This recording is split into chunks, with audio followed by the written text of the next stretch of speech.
चलिए बेटा, तो कल हम लोगों ने SN2 और SN1 खत्म कर लिया था, ठीक है। SN2 के प्रति रिएक्टिविटी ऑर्डर था प्राइमरी, सेकेंडरी, टर्सरी, और SN1 के प्रति था टर्सरी, सेकेंडरी और प्राइमरी। अगर नेचर एल्किल हैलाइड का सेम हो तो आयोडाइड की रिएक्टिविटी सबसे ज्यादा, फ्लोराइड की रिएक्टिविटी सबसे कम, क्योंकि आयोडाइड की लीविंग पावर है सबसे ज्यादा। सब्स्टिट्यूशन रिएक्शन भी खत्म हो चुका था, तीनों पार्ट खत्म हो चुके थे। आज हम लोग इसका आखिरी पार्ट पढ़ने जा रहे हैं जिसका नाम है इलिमिनेशन रिएक्शन। इंपॉर्टेंट सेक्शन है, लास्ट पार्ट है, इसकी ज्यादा खुशी है। Elimination reaction. बच्चों आवाज नहीं, आवाज लगा समझ कर रहा है यार। इलिमिनेशन रिएक्शन जैसे कि नाम से समझ में आ रहा है, सिर्फ चीजें सबस्ट्रेट से बाहर जाएंगी, सिर्फ रिमूवल होगा, किसी भी चीज का एडिशन नहीं होगा। कहने का बच्चों मतलब ये है कि क्या मैं ये नहीं बोल सकता कि elimination is just reverse of addition. Addition में आते जाओ, जुड़ते जाओ, इलिमिनेशन में सिर्फ निकलते जाओ, तो जस्ट रिवर्स ऑफ एडिशन। पहला point, it is just reverse of addition reaction. पहला पॉइंट आप लोगों ने पढ़ा। अच्छा सुनना बेटा, ध्यान से देखें। एडिशन रिएक्शन में पाई बॉन्ड ब्रेक होता था और दो चीजें आके जुड़ जाती थी। तो पाई बॉन्ड ब्रेक हुआ, उसके बिहाफ पर दो सिग्मा बॉन्ड बन गया। ठीक। इलिमिनेशन में जस्ट उल्टा, दो चीजें निकलेंगी, दो सिग्मा खाली हो गए। कौन खाली हो गए? दो सिग्मा खाली हो गए और ये आपस में हाथ मिलाकर पाई बॉन्ड बना लेंगे। मतलब यहां पर दो सिग्मा टूटेंगे, एक पाई बॉन्ड बनेगा। कहने का मतलब unsaturation increases, pi bond increases.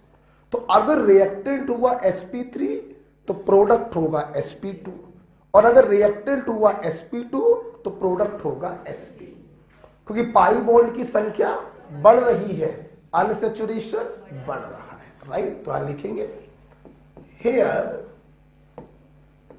To sigma bond breaks and one pi bond forms, hence unsaturation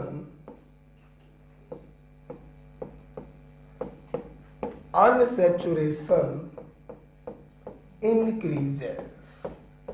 So hybridization changes sp3 से sp2 और sp2 से sp। जीरो पाई बॉन्ड से एक पाई बॉन्ड बन जाएगा, और अगर एक पाई बॉन्ड हुआ तो दो पाई बॉन्ड बन जाएंगे। Okay, this is called elimination reaction. Right बेटा, चल लिख लिया, हटा दे इसको। तो हम लोगों ने देखा कि जब इलिमिनेशन होता है तो दो सिग्मा बॉन्ड टूटते हैं, पाई बॉन्ड बनता है, अनसैचुरेशन बढ़ता है, हाइब्रिडाइजेशन sp3 से sp2, sp2 से sp हो जाता है। ये बच्चों इलिमिनेशन जो है इसका पहला एग्जाम्पल हम डिटेल में डिस्कस करने जा रहे हैं, और पहला एग्जाम्पल है dehydration.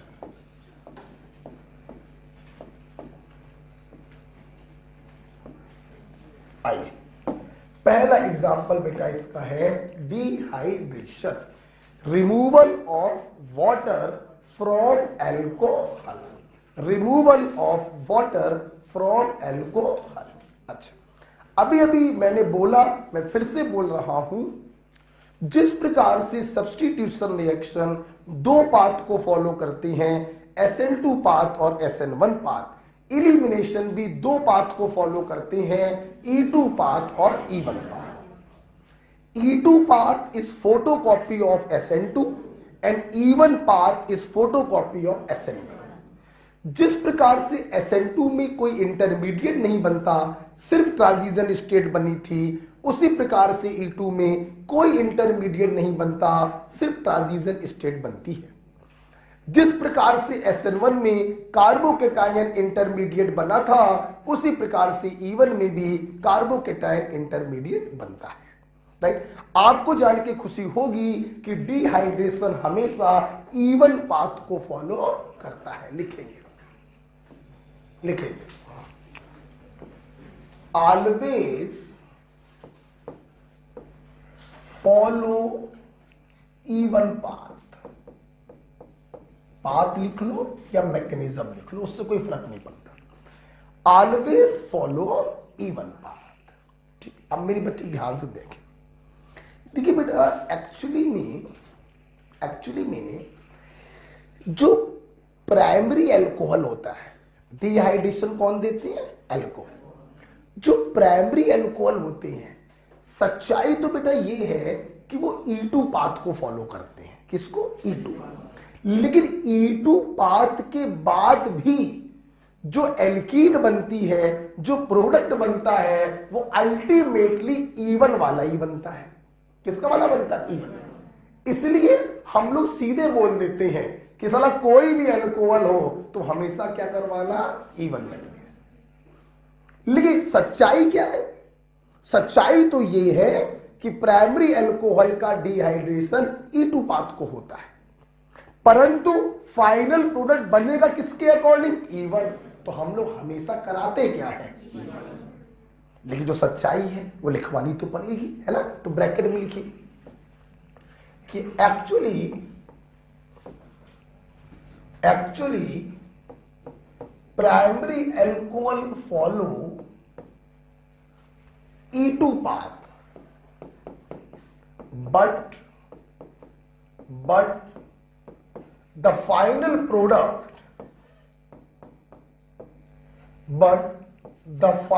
product is according to E1। इसलिए बच्चों, आपको कोई भी अल्कोहल दिया जाए और उसका डिहाइड्रेशन कराया जाए, आप बिल्कुल दिमाग मत लगाना, आप हमेशा कौन से पाथ को फॉलो करना? लेकिन कभी तुम्हारी नीट में सवाल ये आ जाए, जो कभी आएगा नहीं, कि प्राइमरी अल्कोहल का इलिमिनेशन किस पाथ को फॉलो करता है? तो E2 पाथ को फॉलो करता है। लेकिन ऐसा सवाल, इतना जहरीला सवाल, अंदरूनी सवाल बनने वाला नहीं। तो हम लोग हमेशा कौन से पाथ को कराएंगे? E1 पाथ को कराएंगे। हमेशा इंटरमीडिएट क्या बनाएंगे? कार्बोकेटायन बनाएंगे, जैसे SN1 में बनाते थे। वेरी गुड, आगे बढ़िए। Carried out by using acid at high temperature। Dehydration हमेशा एसिड की उपस्थिति में होता है एट हाई टेम्परेचर। एग्जाम्पल के तौर पे लिखो, चाइना लिखो, हम आपको बता चुके हैं। कंसंट्रेट H2SO4 170 डिग्री सेल्सियस या Al2O3 350 डिग्री सेल्सियस। ओके, हमेशा बच्चों ये एसिड की उपस्थिति में कराया जाता है, हाई टेम्परेचर पे कराया जाता है। आइए देखें डिहाइड्रेशन कैसे होगा। चलिए, नजरें सबकी सामने, पेन कॉपी बंद। तैयार है सब लोग? आ जाओ, हटा दें इसको, लिख लीजिए, कोई दिक्कत, लिखो। भूमिका पूरी क्लियर हो गई, दिमाग में छप गई बिल्कुल। प्राइमरी अल्कोहल कौन सी मैकेनिज्म फॉलो करेंगे? A2। लेकिन अल्टीमेटली प्रोडक्ट किससे बनता है? तो इसलिए तुम जब भी कराओगे डिहाइड्रेशन E1 से ही कराना, बेहिचक। क्लियर? किसकी प्रेजेंस में होता है dehydration? Acid at high temperature. Clear है? ओके, जानते हो? आ जाओ, अब हम लोग पढ़ेंगे इसकी मैकेनिज्म।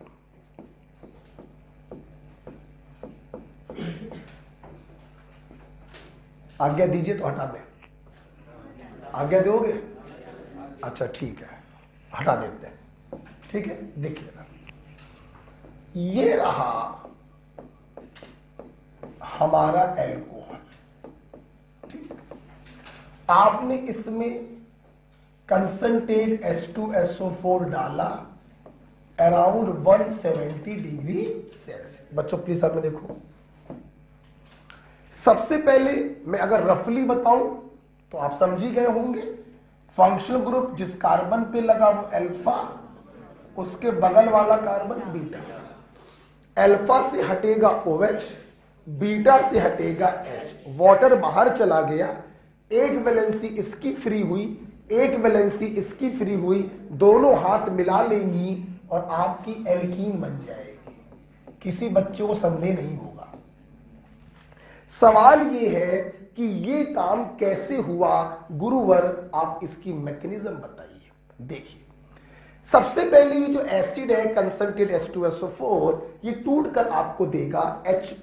आइए, उस H+ को देखते ही इस अल्कोहल में जो OH लगा है इसके मुंह में पानी आ जाएगा, क्योंकि जिसके पास लोन पेयर होते हैं हम उसे लुईस बेस कहते हैं, और बेस को प्यार है एसिड से, एसिड को प्यार है बेस से।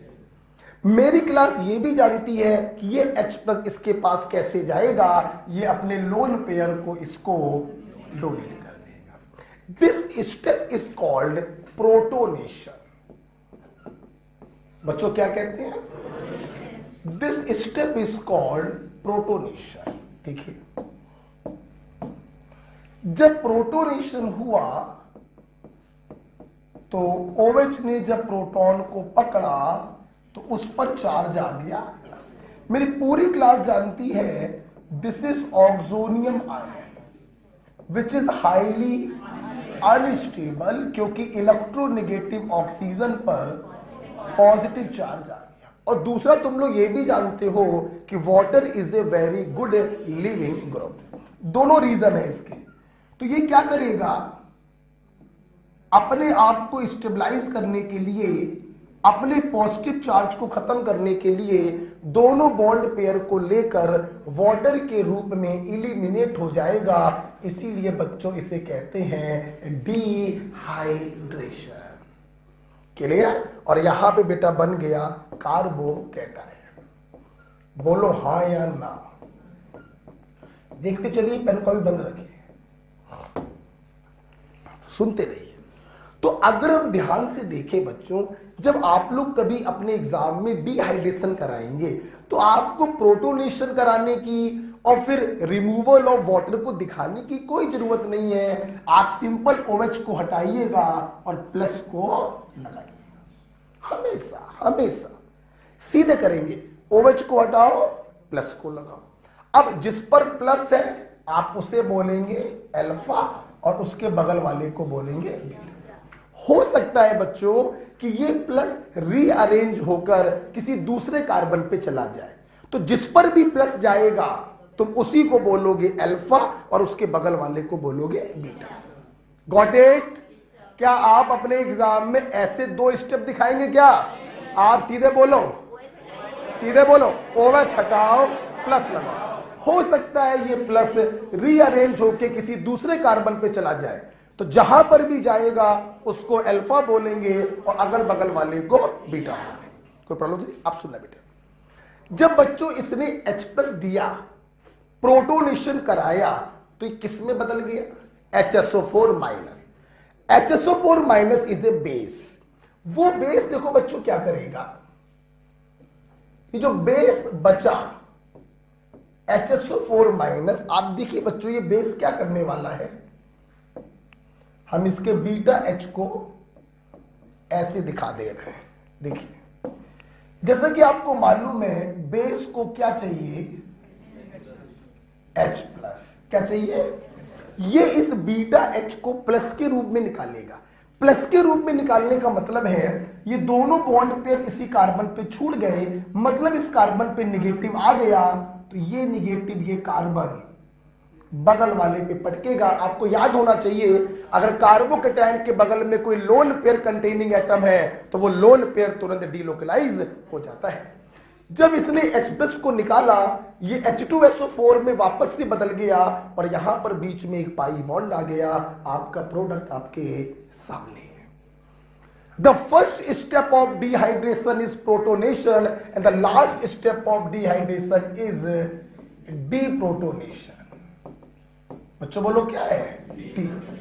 पहले स्टेप में तुमने प्रोटॉन को डाला है और लास्ट स्टेप में तुमने प्रोटॉन को निकाला है। Got it? ओके, लिखिए मत, सुनते रहिए, 2-3 बार सुनिए, यहां पे छप जाना चाहिए। देखिए क्या किया, very simple, very simple. H2SO4 टूट के दिया H प्लस, एल्कोहल को देख के इसके मुंह में पानी आ गया, जाके OH से चिपक गया, OH को अनस्टेबल कर दिया, उसने भी दोनों बॉन्ड पेयर को लेके पानी के रूप में अलग हो गया, उस कार्बन पे आ गया प्लस चार्ज। अच्छा, फिर जो बर्तन में HSO4 माइनस बचा वो बीटा कार्बन से H प्लस को घसीट लेगा और वो दोनों सिग्मा वाले बॉन्ड इलेक्ट्रॉन सिग्मा के ऊपर डीलोकलाइज हो जाएंगे और बीच में डबल बॉन्ड आ जाए। The first step is protonation, the last step is deprotonation. Mechanism हो गया। एग्जाम में आएगा तो डायरेक्ट करेंगे, OH को हटाओ प्लस लगाओ, रीअरेंज होना हो तो करवा दो, तो जहां पे प्लस पहुंच जाए उसको बोलोगे अल्फा, उसके बगल वाले को बस बीटा से H को हटा देना और सिंगल को डबल में बदल लेना, सीधे आपका बनेगा। के लिए आपको ये सब करने की जरूरत नहीं कि प्रोटोनेशन, फिर रिमूवल ऑफ वाटर, फिर डीप्रोटोनेशन, ये सब करने की आपको जरूरत नहीं है। फिर से बोल दो, क्या करोगे? डायरेक्ट बोलो, OH को हटाओ प्लस लगाओ, रीअरेंज होना है करा दो, जहां पहुंचेगा वो बगल वाले, तो धीरे से बीटा से H को हटाओ, डबल बॉन्ड को लगाओ। Got it? This is called बच्चा डिहाइड्रेशन। लिखिए, ओके, आराम से लिखिए। तुम्हारे नीट में ये सवाल आ चुका है। The first step of dehydration is protonation. जो लिखा है वो ब्रह्म वाक्य लिखा है, हर एक सवाल आपके बोर्ड पे लिखा हुआ है, इसे कुछ भी रद्दी नहीं है। ओके, आराम से लिखो, अपने मन से लिखो। मैं तो कह रहा हूं 3-3 बार समझा दिया, अब अपने मन से लिखो, फिर मैच करो सारे स्टेप, सही है कि गलत है।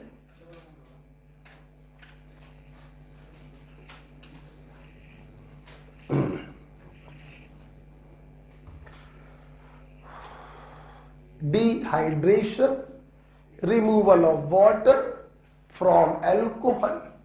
अल्फा से OH हटता है, बीटा से H हटता है, बीच में डबल बॉन्ड आ जाता है। कभी भी एग्जाम में डिहाइड्रेशन कराएंगे, वेरी सिंपल, OH को हटाओ प्लस लगाओ, फिर बीटा कार्बन से H को हटा के डबल बॉन्ड लगा दो, दैट्स इट।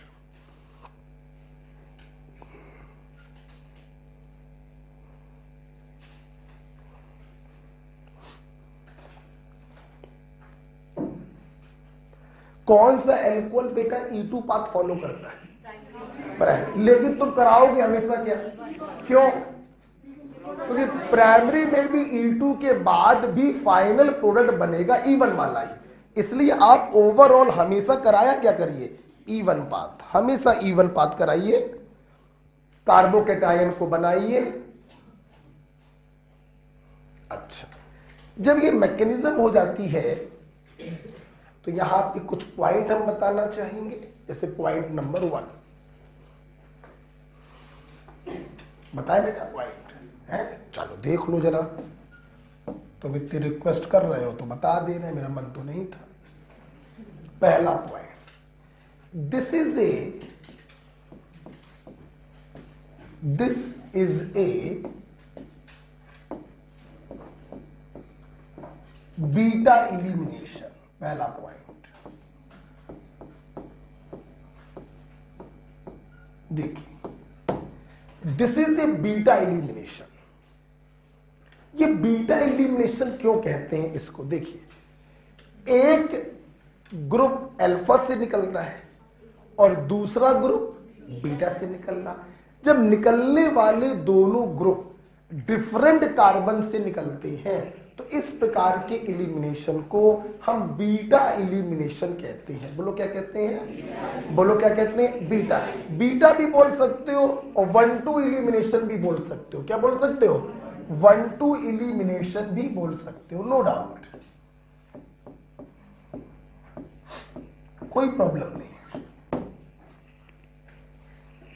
ओके, एक्चुअली बच्चों आपने जो अभी हमसे भूमिका पढ़ी थी, डिहाइड्रेशन, डिहाइड्रोहेलोजिनेशन, डिहेलोजिनेशन, ये तीनों बच्चों एक्चुअली में बीटा इलिमिनेशन के ही एग्जाम्पल हैं, क्योंकि एक ग्रुप निकलता है एक कार्बन से और दूसरा ग्रुप निकलता है दूसरे कार्बन से। Okay, so this is a type of beta elimination या 1-2 इलिमिनेशन। ओके होगी बात। नेक्स्ट पॉइंट, पॉइंट नंबर 2 सामने देखिए बच्चों, एक बात बताओ, H2SO4 प्रोटॉन दे रहा है, मतलब H+ दे रहा है, मतलब एसिड की तरह काम कर रहा है, हाँ या ना? और रिएक्शन में यूज होने के बाद फाइनली वापस से बन भी जा रहा है, तो कैटालिस्ट के तरह भी काम कर रहा है। यस, डिहाइड्रेशन में H2SO4 work as both as acid as well as catalyst. Okay, इस पॉइंट को भी लिखाएंगे, अभी रब नहीं करना चाहेंगे इसको, इसलिए यहां पे लिखिएगा, hair H2SO4 work as both acid and catalyst। H2SO4 दोनों की तरह काम करता है, चूंकि ये बच्चों प्रोटॉन दे रहा है तो ये एसिड है, और आफ्टर द डिहाइड्रेशन H2SO4 वापस से बन जाता है तो कैटालिस्ट भी है।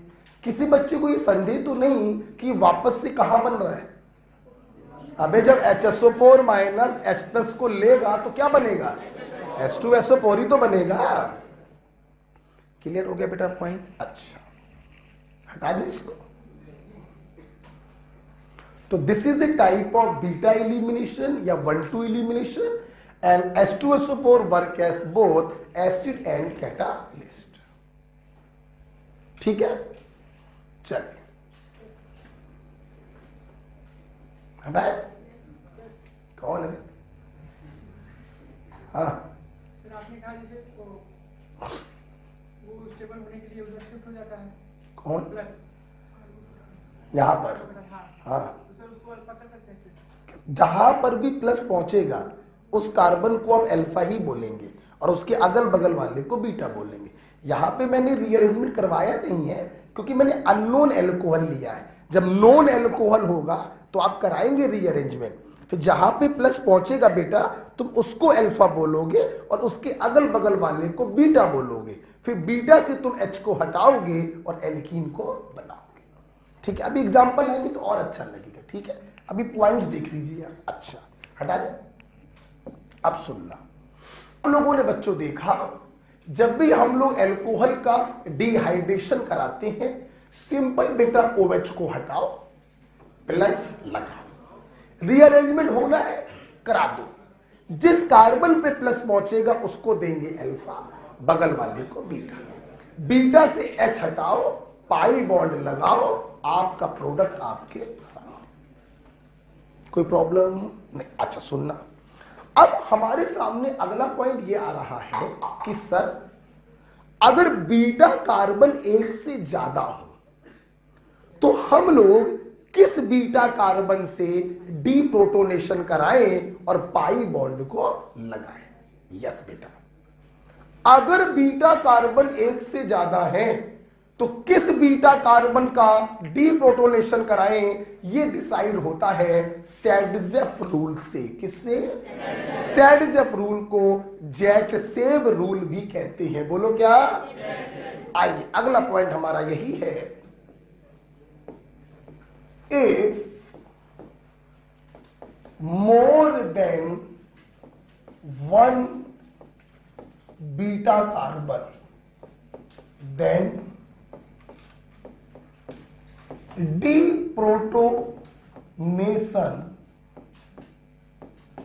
deprotonation follow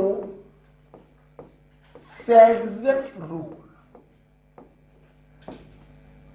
इसको बच्चों हम लोग जेटसेव रूल भी कहते हैं।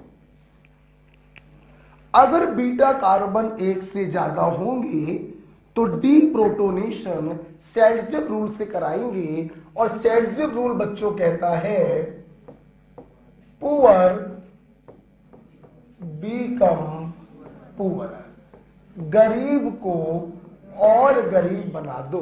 इंडियन पॉलिसी पे काम कर रहा है, अमीर और अमीर होता जा रहा है, गरीब और गरीब होता जा रहा है। लेकिन कुछ सालों बाद इंडिया की तस्वीर भी बदलेगी। अच्छा काम हो रहा है, ऐसी बात नहीं। आप जरा देखिए, है बहुत सारे काम है, ऐसी बात नहीं है। बच्चों इधर देखो, बोलो नहीं, अब तुम नेतागिरी ना करो। ये देखिए अल्कोहल दिया बेटा, आज से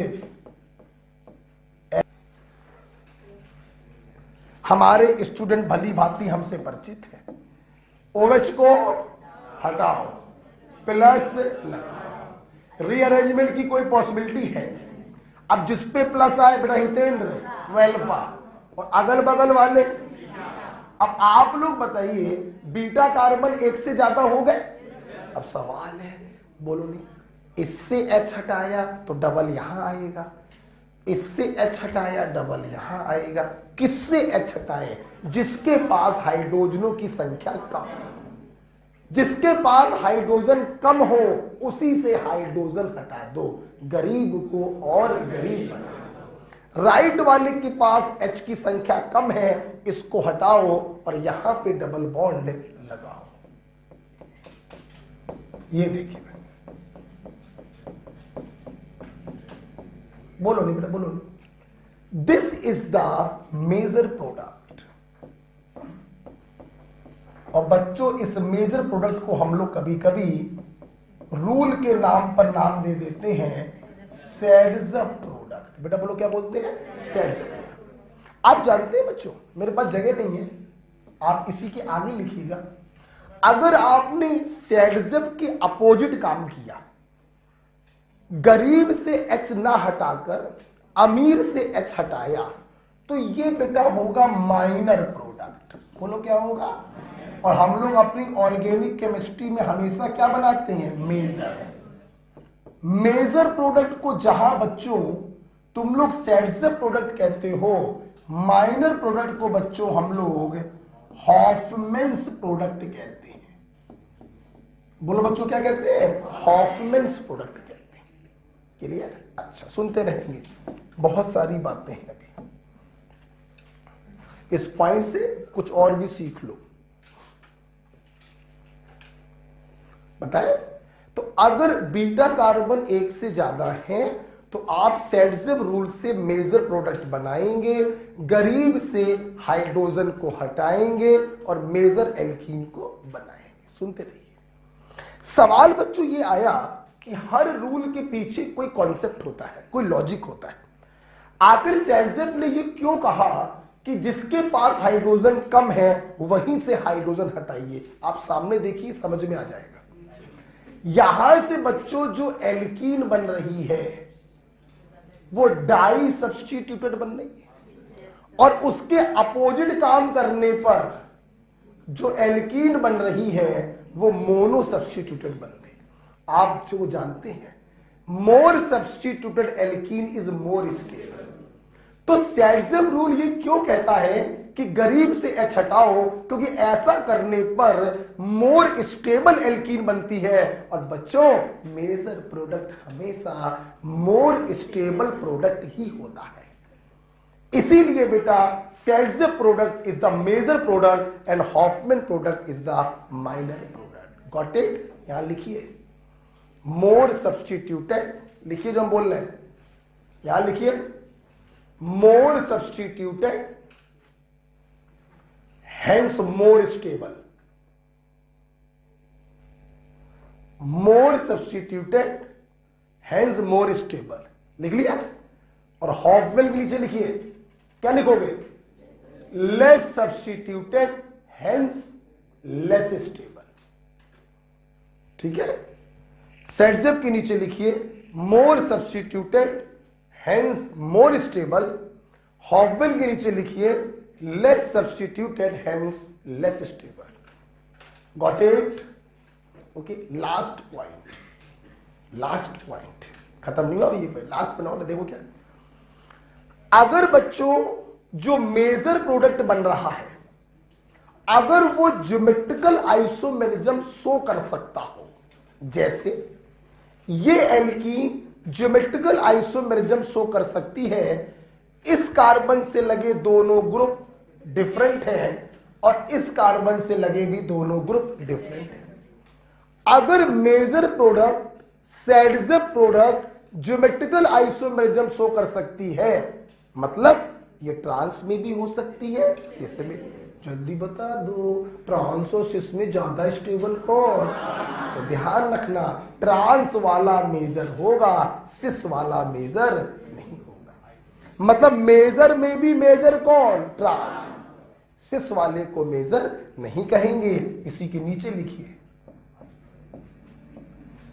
trans is more stable than cis. Okay बेटा, चलिए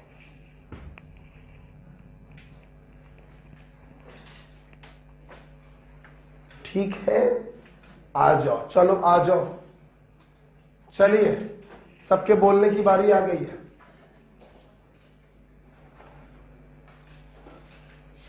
आइए बोला जाए। बच्चों मेरे क्वेश्चन का उत्तर दे दो बस।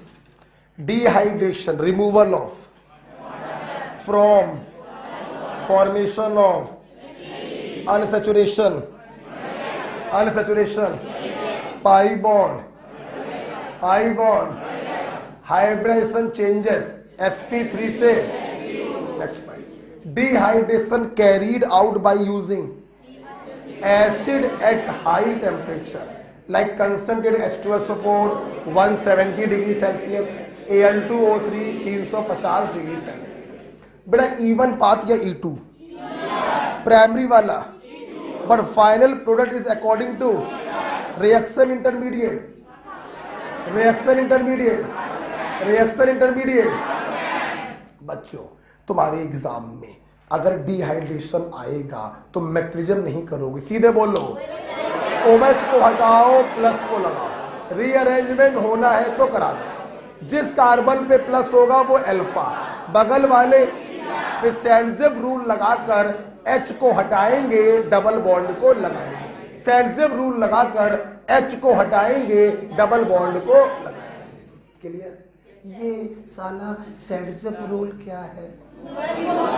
सुअर बिकम सुअर, पुअर बिकम पुअर। अपनी बात ना करो बेटा, पुअर बिकम पुअर, गरीब को और गरीब।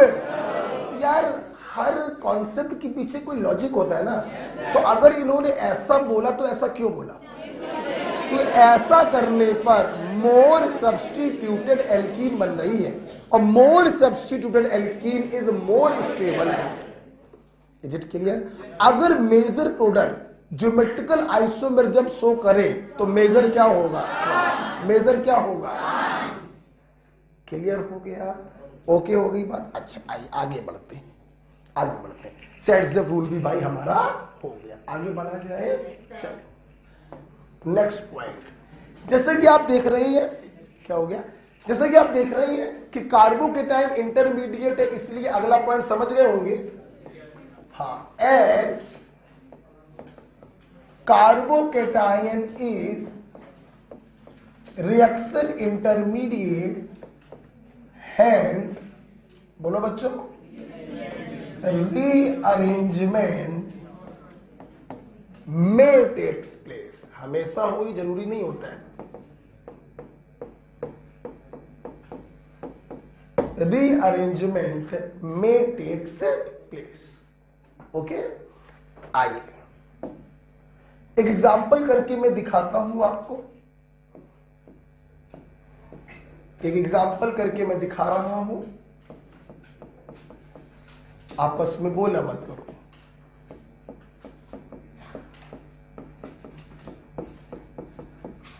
ये दिया और यहां पे मैंने H+ और हीट लिख दिया। ठीक, देखिए जैसा कि पूरी क्लास रिएक्टेंट और रिएजेंट को देख के ये समझ चुकी है, this is dehydration which always follow E1 path. अपन क्या करेंगे, सब लोग बोला करो, OH को हटाएंगे और प्लस को लगाएंगे। रुक जाओ बेटा, भावुक मत हुआ करो भाई। OH को हटाएंगे, प्लस को लगाएंगे। क्या बच्चों रीअरेंजमेंट की कोई पॉसिबिलिटी है? डंके की चोट पर है, ये बेटा सिंपल सेकेंडरी है। बगल पे पहुंच जाएगा तो रेजोनेंस स्टेबलाइजेशन मिल जाएगा। कौन सी शिफ्टिंग होगी? 1,2 हाइड्राइड शिफ्टिंग होगी। हम वही सोच रहे हैं, तुम लोग बोलोगे कि नहीं बोलोगे? 1,2 मिथाइल शिफ्टिंग होगी। और ये देखिए बच्चों, मोर स्टेबल कार्बोकैटायन बनेगा।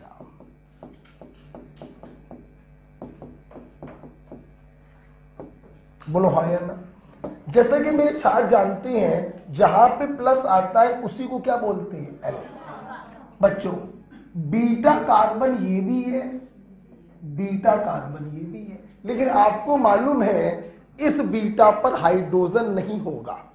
बोलो, क्योंकि इसकी चारों वैलेंसी कार्बन से भरी हैं, तो हाइड्रोजन सिर्फ इसी के पास है, तो सेट्ज़म रूल लगाने की जरूरत ही नहीं है। ओके, इसलिए लास्ट स्टेप में हम डी प्रोटोनेशन कराएंगे और बीच में डबल बॉन्ड को लगा देंगे। ये देखो बच्चों, आपकी एल्कीन बन गई और यही मेजर प्रोडक्ट होगा।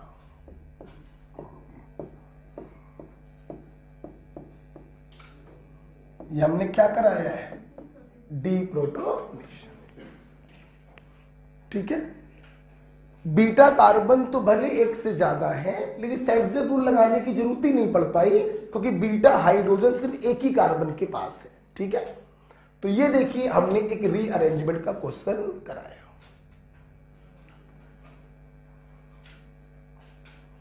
अपने मन से करिए, बार बार ऊपर क्या देख रहे हो? तो एल्कोहल का dehydration with the help of concentrated H2SO4 at high temperature, OH को हटाइए, प्लस को लगाइए, रीअरेंजमेंट होना है तो करा दीजिए। जिस पे प्लस आता है वो अल्फा बनता है, अगल बगल वाले बन जाते हैं बीटा। सेट्ज़म रूल लगाकर डी प्रोटोनेशन कराएंगे और मेजर एल्कीन को बना देंगे। ठीक है,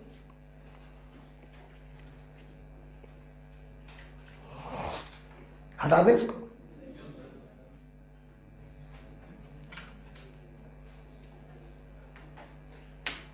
बड़ा क्लियर हो गया है, रट जाना चाहिए अब तो इतने बार बोल दिया है ना? हटाते हैं इसको।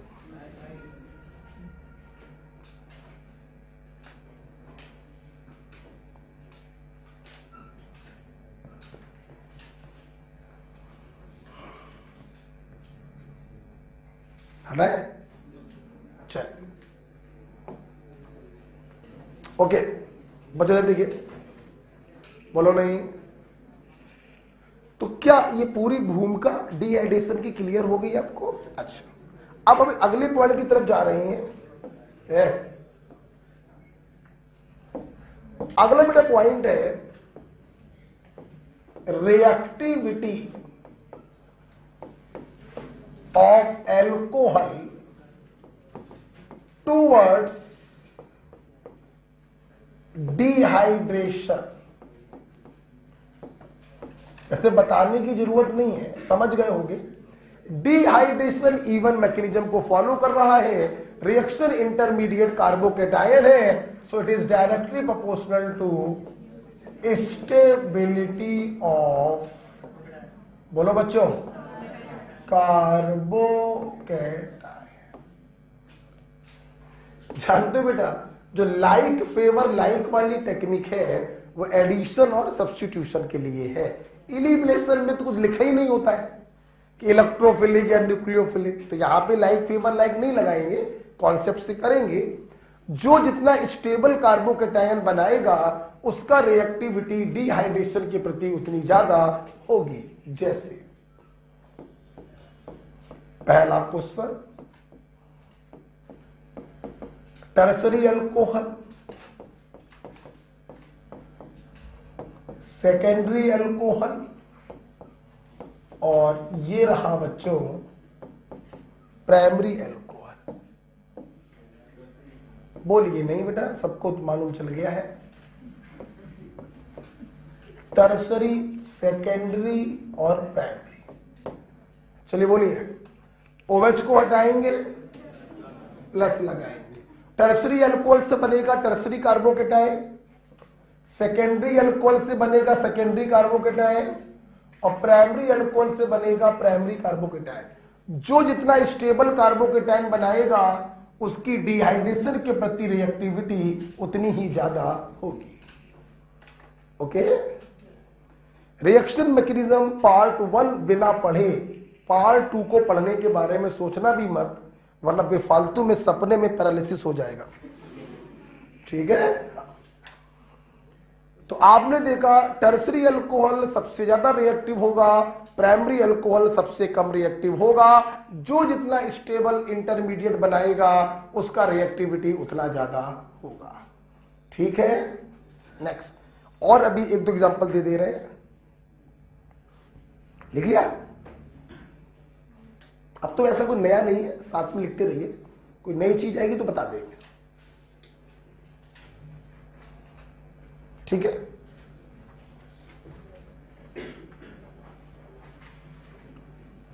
कहिए तो हटा दें।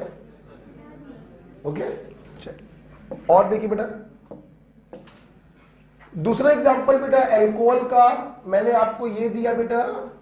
सब लोग सोचेंगे एक अल्कोहल ये दिया है, एक अल्कोहल ये दिया है बेटा, और एक अल्कोहल ये दिया। फिर से क्वेश्चन वही है, रिएक्टिविटी ऑर्डर बताइए फॉर डिहाइड्रेशन। OH को हटाएंगे, प्लस को लगाएंगे, OH को हटाएंगे, प्लस को लगाएंगे, OH को हटाएंगे, प्लस को लगाएंगे। आप बताइए सबसे ज्यादा स्टेबल कौन सा? क्यों? ये 2 बार रिजोनेंस स्टेबलाइज, ये 1 बार रिजोनेंस स्टेबलाइज, और ये 1 बार भी नहीं। जितना स्टेबल होगा इंटरमीडिएट उतना ज्यादा रिएक्टिव होगा सबस्ट्रेट। क्लियर?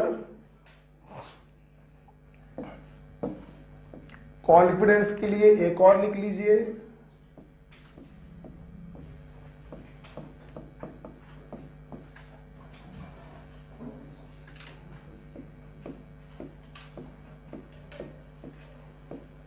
कॉन्फिडेंस कभी लूज नहीं होना चाहिए, बस हमेशा ध्यान रखिए फुल कॉन्फिडेंस के साथ एग्जाम में जाइएगा बेटा, सब अच्छा ही करके आओगे। लेकिन ये तभी अच्छा होगा जब आप यहां पर भी अच्छा करोगे। ये नहीं कि दिन भर और रात भर सोते रहो रूम पे पड़े पड़े, सर ने कहा था जो होगा अच्छा होगा। हाँ, ऐसा नहीं हो पाएगा।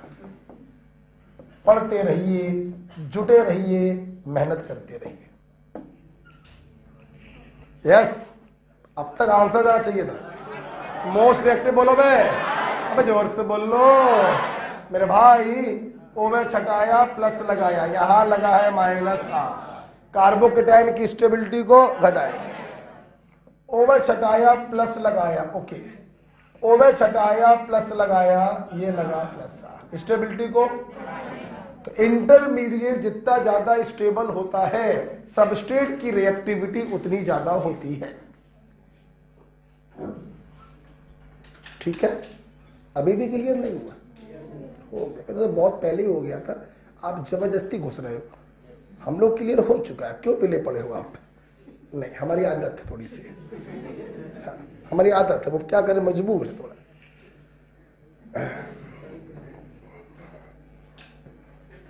ठीक है, अच्छा बच्चों, जब मैं ये रिएक्टिविटी ऑर्डर आप लोग को सिखा देता हूं ना, तो यहीं पर मैं एक नोट लिखवाना चाहूंगा। ये बड़ा 10,000 का नोट है, अभी छपा नहीं है, छपने वाला है, मोदी सर से बात हो गई है। चलिए, क्लियर हो गया? तो tertiary alcohol, secondary alcohol and primary. यहीं पर बच्चों एक नोट में लिखवाना चाहूंगा, डिहाइड्रेशन में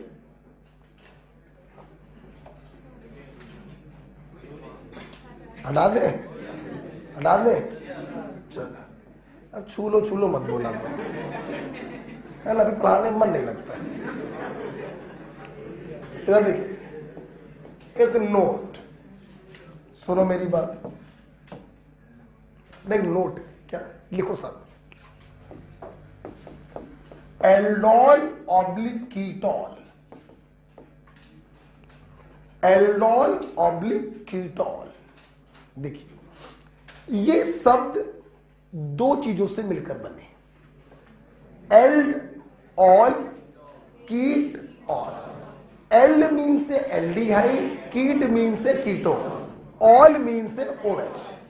ऐसे कंपाउंड जिनके पास कार्बोनिल ग्रुप हो, एल्डिहाइड या कीटोन, और साथ में एल्कोहलिक ग्रुप हो, ऐसे कंपाउंड को एल्डोल या कीटोल कहते हैं।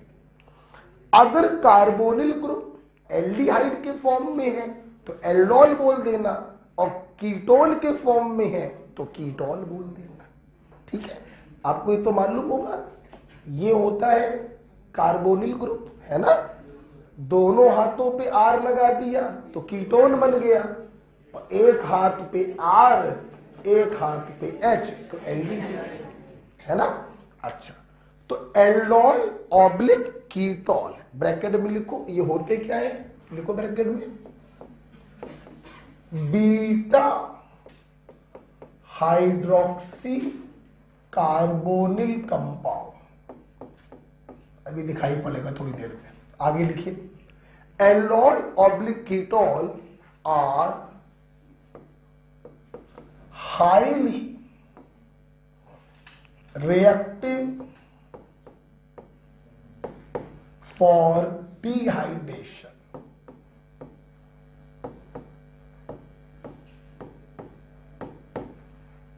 Even more than tertiary.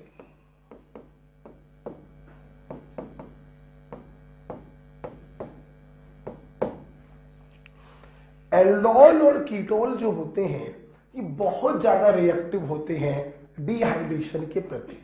आपको जान के ताज्जुब होगा, ये इतने ज्यादा रिएक्टिव होते हैं बेटा कि एसिड भी डालने की जरूरत नहीं पड़ती, सिर्फ आप इनको गर्म कर दीजिए, डिहाइड्रेशन हो जाता है।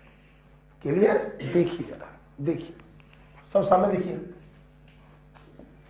ये रहा कार्बोनिल ग्रुप, ठीक, बगल वाला carbon alpha,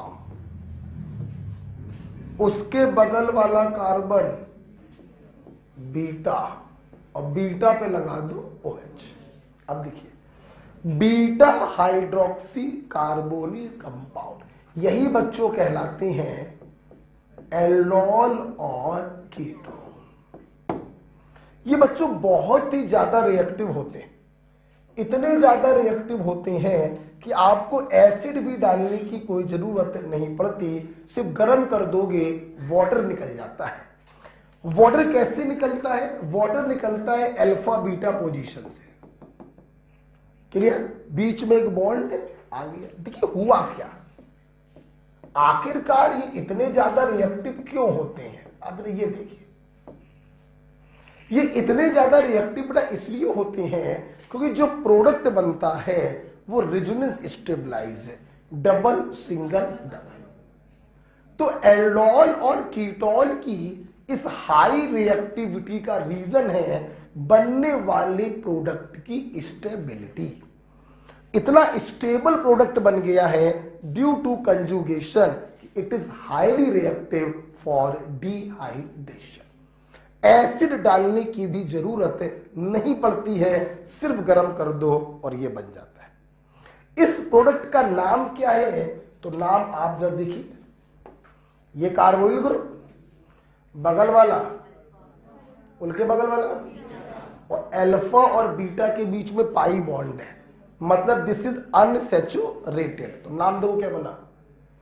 alpha beta unsaturated carbonyl compound.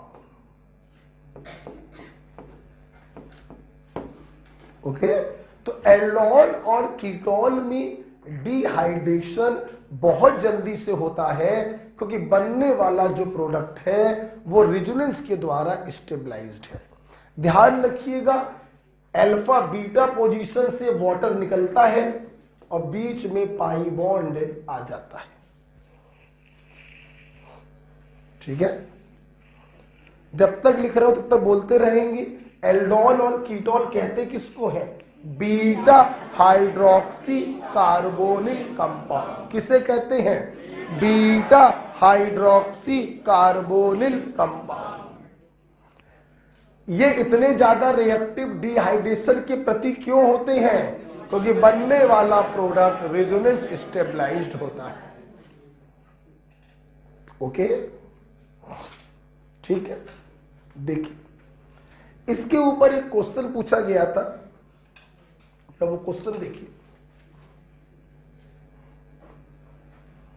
यही पढ़ोगे भविष्य में under the heading aldol condensation. क्या पढ़ोगे? भविष्य में आएगा ये रिएक्शन।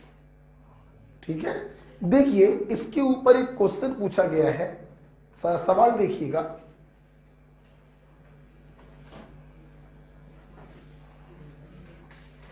हटा दे इसको।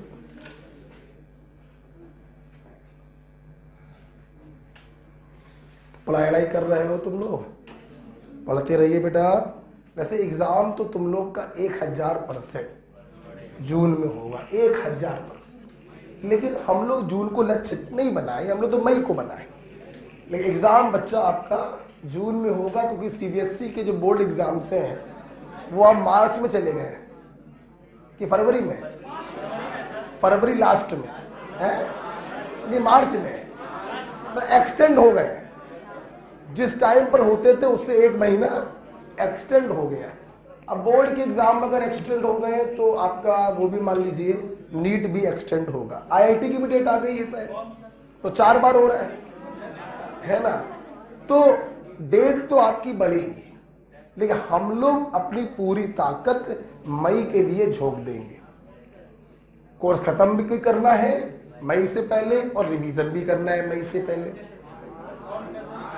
हमने क्या बोला वो सुनते नहीं। मई से पहले मार्च नहीं आता है, मई से पहले क्या सीधे अप्रैल आता है? मई भी, मार्च भी तो आता है। ठीक है, और रिवीजन भी मार लेना है एक बार। अगर पेपर एक्सटेंड हो जाएगा तो तुम लोगों से पैसे लेके दोबारा रिवीजन करवा देंगे। इस फीस में एक रिवीजन इंक्लूड है, दोबारा रिवीजन हुआ तो फीस फिर ले लेंगे, क्या दिक्कत है ना। चलो आगे बढ़े। क्या पिछली बार जितना तुम लोग को पढ़ा दिया ना, आई हिम्मत से काम लेंगे बेटा, फिर तुम लोग भावुक होने लगे। भावुक नहीं होंगे आप।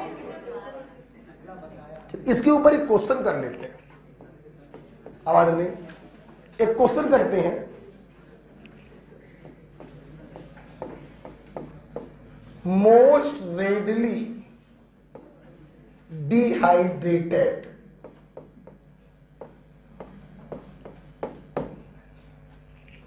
आगे और लिख लेना, which is most readily dehydrated. तो लैंग्वेज पूरी कर लो, which alcohol is most readily dehydrated. Language जरा पूरी कर लो। हम 4 ऑप्शन में 4 एल्कोहल बनाएंगे, आपको बताना है कौन सा एल्कोहल सबसे जल्दी डिहाइड्रेट होगा। ध्यान रखिएगा, टर्सरी से भी जल्दी डिहाइड्रेट कौन होता है? एल्डोल और कीटोन। ये दिमाग में रखिएगा इसको, ठीक है। ऑप्शन जरा देखिए बच्चों, बोलिए मत बस।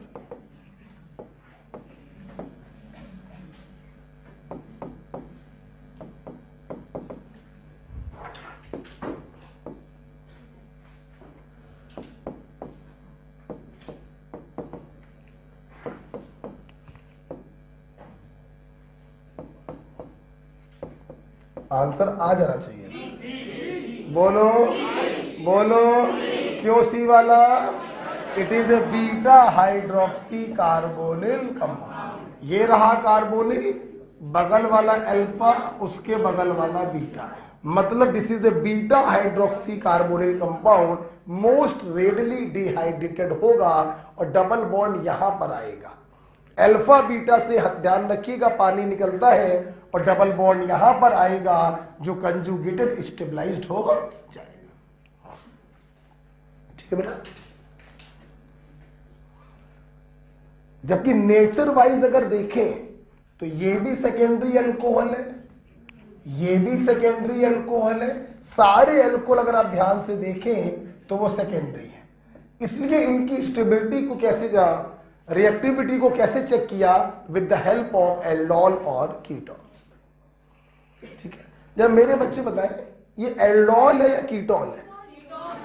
ये ग्रुप कीटोन के फॉर्म में है, so this is A ketone. ठीक है बेटा, आइए। And the last point about dehydration, last point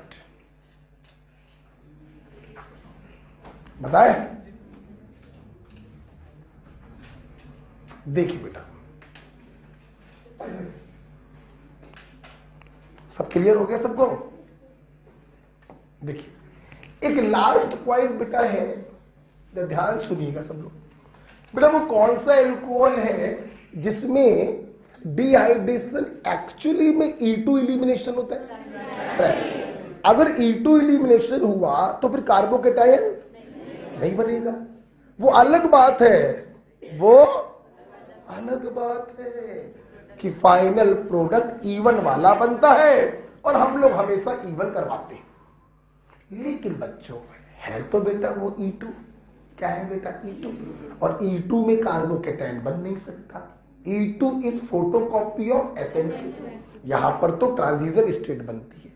तो अब अगर प्राइमरी एल्कोहल आपको दे दिए जाए और उसमें आपसे रिएक्टिविटी ऑर्डर पूछा जाए तो एक कंडीशन यहां पर और भी है जो सिर्फ इसी पॉइंट पर लगाइएगा, हर जगह मत लगाना। हर जगह तो आपको लगाना है कार्बोकेटायन का stability order.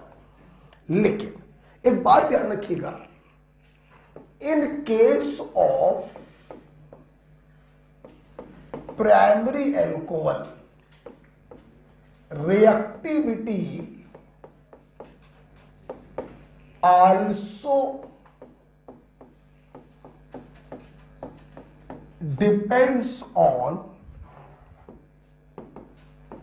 acidic strength of beta hydrogen. ये एक पॉइंट है, ध्यान रखिएगा।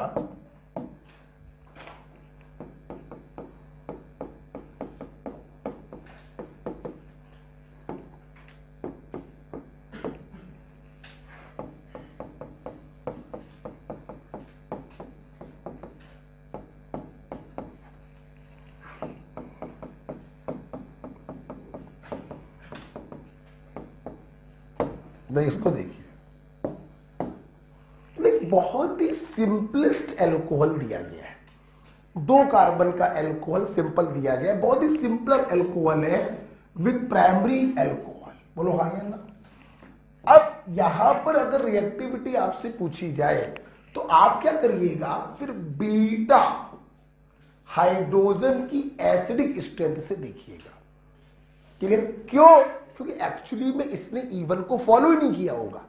आप यहां पर OH को हटा के प्लस लगा ही नहीं सकते, ये एक्चुअली में फॉलो किसको कर रहा होगा, E2 को। इसलिए यहां पर आप कार्बोकेटाइन की स्टेबिलिटी मत देखिएगा बेटा, यहां पे आप देखिएगा बीटा हाइड्रोजन की एसिडिक स्ट्रेंथ। आप ध्यान रखिए, this is a powerful minus I, बहुत ज्यादा, हाँ या ना? ये भी माइनस आई है उससे कमजोर, और ये भी माइनस आई है उससे कमजोर। माइनस आई वाले एसिडिक स्ट्रेंथ को, तो इसकी एसिडिक स्ट्रेंथ सबसे ज्यादा होगी और इसकी एसिडिक स्ट्रेंथ कंपैरेटिवली सबसे कम होगी, इसलिए इसका डिहाइड्रेशन सबसे तेज होगा और इसका सबसे स्लो होगा। ओके, सोचिए बेटा, अगर तुमने यहां पर कार्बोकेटाइन बना दिया होता क्या, तो मामला जस्ट उल्टा। ओके, तो चूंकि प्राइमरी अल्कोहल में E2 एलिमिनेशन होता है, कार्बोकेटाइन तो बन नहीं सकता, तो यहां पे रिएक्टिविटी आप बीटा हाइड्रोजन की एसिडिक स्ट्रेंथ से देखेंगे। ओके, ठीक है।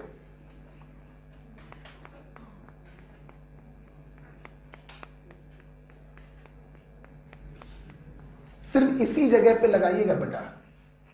ओके, हर जगह पर आप कार्बोकेटाइन से ही बनाएंगे, ठीक है, स्टेबिलिटी से ही चेक करेंगे।